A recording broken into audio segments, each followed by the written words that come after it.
what happened to combating terrorist financing and terror-related money laundering? And, Mr. Speaker, what the hell is mainstreaming? How is it possible?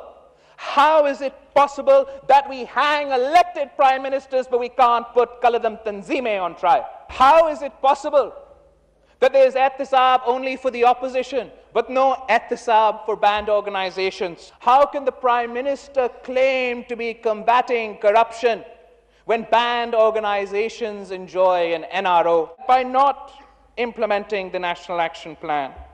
جو بیانیہ بھارت ہمارے اوپر الزام کے طور پر استعمال کرتا ہے، مجھے انتہائی افسوس ہوا کہ پاکستان کا ایک منتخب آدمی وہی بیانیہ انگریزی میں سنا رہا تھا۔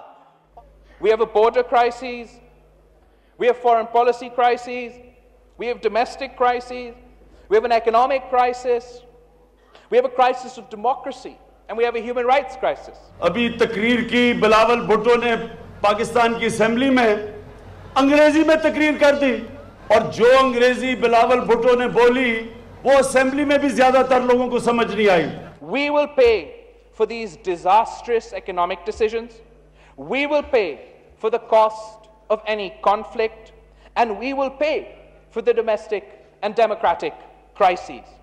وہ آقا جن کی خدمت کر کے یہ لوگ اپنی سیاست کرتے رہے ہیں، شاید وہ ملک انگریزی بولنے والے جہاں ان کی چوری کی اور ڈاکے کی دولت چھپی ہوئی ہے، شاید یہ پیغام ان کے لیے جا رہے تھے۔ شہید ذوالفقار علی بھٹو نے اسی جیل میں ٹائم گزارا تھا، صدر زرداری نے بھی اسی جیل میں ٹائم گزارا تھا، کافی پاکستان پیپلز پارٹی کے کارکن نے بھی یہاں سیاسی قیدی بنے تھے۔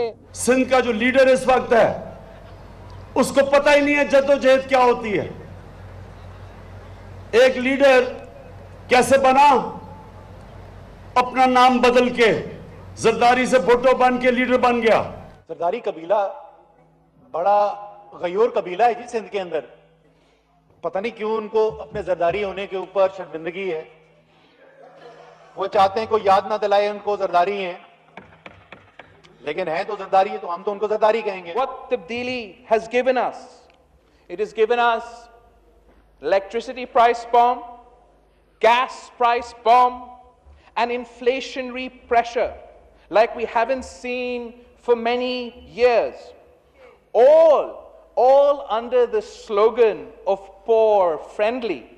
تم جتنا مرضی کہتے رہو، یہ جتنی مرضی انگریزی کی تقریریں کر کر کے ہمیں بولتے رہے کہ یہ فیصلے نہیں کرتے، ہاں نہیں کریں گے وہ فیصلے جو پاکستان کی عوام کی حق میں نہ ہو۔